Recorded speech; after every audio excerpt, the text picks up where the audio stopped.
सच्चिदानंद हीरानंद वात्स्यायन यानी अज्ञेय उत्तर प्रदेश के कुशीनगर में 7 मार्च 1911 को जन्मे सच्चिदानंद को देश की परंपरा, भाषा, संस्कृति और साहित्य की समझ विरासत में मिली।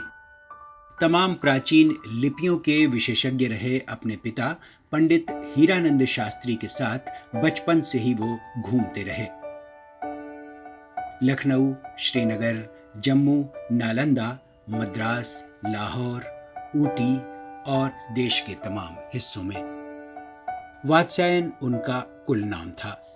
1930 से 33 तक सच्चिदानंद दिल्ली जेल में रहे। वहीं उन्होंने कुछ कहानियां लिखी, लेकिन इन पर लेखक का नाम नहीं लिखा।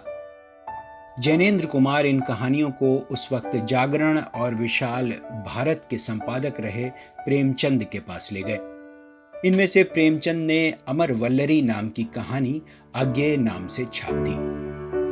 तब से ही सच्चिदानंद हीरानंद वात्स्यायन अज्ञेय हो गए। हालांकि उन्हें खुद ये नाम पसंद नहीं था, लेकिन कवि और रचनाकार के तौर पर उन्होंने अज्ञेय ही लिखना शुरू कर दिया।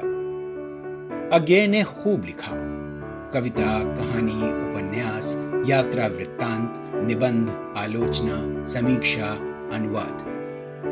आंगन के पार द्वार, कितनी नावों में कितनी बार, क्योंकि मैं उसे जानता हूँ, एक जीवनी जैसे कई अहम रचनाओं के लेखक अज्ञेय लंबे समय तक टाइम्स ग्रुप के साथ रहे, दिनमान के संपादक रहे और नई कविता आंदोलन और प्रयोगवाद के जनक कहे जाते रहे। साहित्य अकादमी और ज्ञानपीठ जैसे महत्वपूर्ण पुरस्कारों के साथ ही कई राष्ट्रीय अंतर्राष्ट्रीय सम्मानों से नवाजे गए। आज के दौर की कविता की चुनौती पर अज्ञेय ने विद्यानिवास मिश्र को दिए एक इंटरव्यू में कहा था, एक यथार्थ का एक और स्तर या कि उसकी एक और कोटि है जिससे नाता टूट जाना मनुष्य का पंगु हो जाना है, एक तरह से मर जाना है, पशु से भी बदतर स्थिति में चला जाना है। उस यथार्थ के या कि सत्ता के उस स्तर से संबंध जुड़े और कैसे जुड़े, ये मैं समझता हूँ कि आज की कविता की मुख्य चिंता है। 4 अप्रैल 1987 को 76 साल की उम्र में साहित्य जगत ने सच्चिदानंद हीरानंद वात्स्यायन अज्ञेय को हमेशा के लिए खो दिया। लेकिन भारतीय कविता आंदोलन और हिंदी साहित्य में अज्ञेय के योगदान को हमेशा याद किया जाएगा।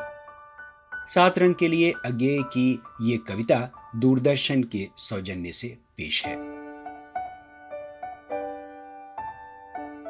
हाँ दोस्त, तुमने पहाड़ की पगडंडी चुनी और मैंने सागर की लहर।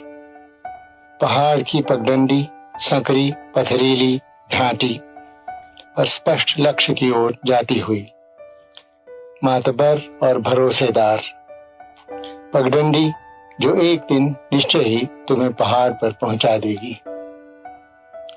सागर की लहर विशाल, चिकनी, सपाट पर बिछलती फिसलती, हमेशा अज्ञात अदृश्य को टेरती हुई, बेभरोस और आवारा लहर जो न कभी कहीं पहुंचेगी न पहुंचाएगी, न पहुंचने देगी, जो डुबाएगी नहीं तो वहीं लौटा लाएगी जहां से चले थे, सिवाय इसके कि वह वही तब वह वही नहीं होगा।